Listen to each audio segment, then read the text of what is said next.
Welcome back to our channel. Today, we dive into an exciting moment from the popular series Solo Leveling. Join us as we explore the thoughts and emotions of Song Jin-woo, a low-ranked hunter facing challenges and danger in a world filled with monsters. Let's jump right into the action.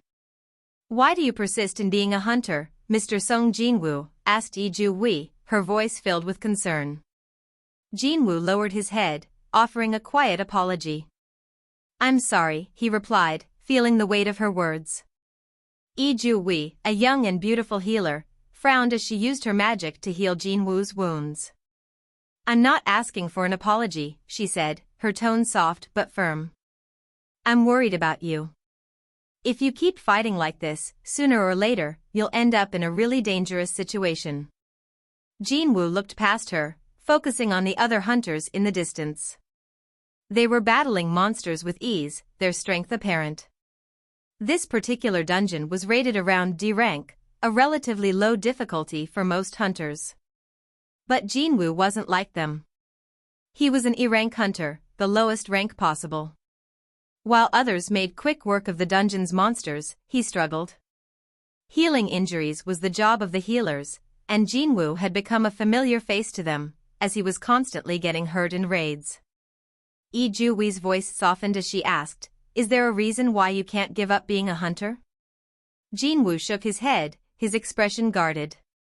He wasn't the type to share personal details. "I'm just doing this as a hobby," he said, forcing a small smile. "If I didn't, I'd probably die of boredom." Her frown deepened as she pouted in frustration. "If you keep at this hobby, you'll be raiding a dungeon in the afterlife before long." Jin-woo couldn't help but laugh at her remark, caught off guard by her wit. His laughter made Lee-ju-wee even more exasperated. "Don't laugh. You'll make your injuries worse," she scolded, but there was a hint of playfulness in her voice. Still chuckling, Jin-woo asked, "Where did you even learn to say stuff like that?" She crossed her arms. "From Mr. Kim, over there." Jin-woo shook his head with a grin. "Ah, that guy. He really went and did it this time." As they continued to chat and share a light-hearted moment, Jin-woo's treatment was nearly finished. However, when he looked around, he realized that the raid itself was almost over, too. His smile faded. "I only killed one monster today," he muttered to himself, disappointed. It was an E-rank creature, the lowest level possible. In his hand, he fidgeted with the small, unimpressive magic crystal he had harvested from the monster. It was worth less than 100,000 won. For all the risk he had taken, it was a pitiful reward.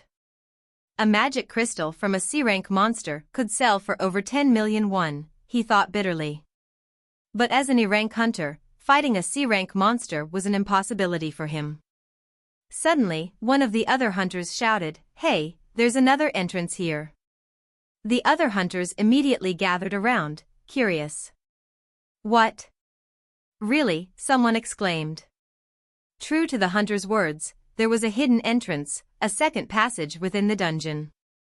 "A dual dungeon," said Mr. Song, one of the most experienced hunters in the group. He peered into the dark passageway, clearly surprised. "I've heard of these, but never thought I'd see one." Song, a veteran with over 10 years of experience, used his flame magic to illuminate the narrow tunnel. The flame floated forward, revealing a dark, cave-like path that seemed to stretch on forever.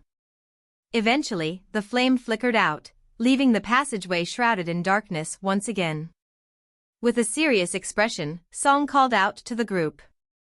"Everyone, gather around. We need to have a meeting." Jin-woo, now healed, joined the other hunters, standing next to Lee-ju-wee. Song addressed the group, his voice calm but commanding. "As you all know, a gate doesn't close until the dungeon boss is killed. Since this gate is still open, it means the boss must be beyond that passageway." He pointed toward the hidden entrance, and the hunters murmured in agreement. Song continued, "Normally, we'd report this to the association and wait for their decision. But if we do that, other hunters might take the boss, and our share of today's raid would shrink." Several hunters grimaced at the thought. One of them, Park, looked especially troubled. His wife was pregnant, and he needed money to cover the rising costs of postnatal care. Song looked at the group and proposed, "I think we should take care of the boss ourselves before we leave. What do you think?" The hunters fell silent, considering the risks and rewards. The dungeon they had just cleared had been easy enough, so surely this hidden area wouldn't be too dangerous, right? Song cleared his throat to break the tension. "There are 17 of us. Let's vote. Once the decision is made, no one complains." Agreed? Slowly, hands started to rise. "I'm in," Song said, raising his hand first. One by one, other hunters followed. "Count me in," said Park, eager to secure more money for his family. Several more hunters raised their hands in agreement. But there were just as many who opposed. "We should wait for the association," one of them said, shaking his head. "It's safer that way." The votes were evenly split, 8 for proceeding and 8 for retreating.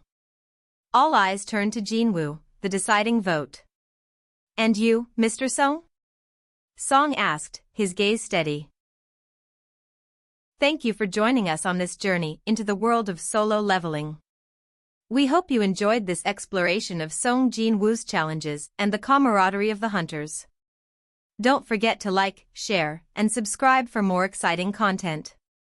See you next time.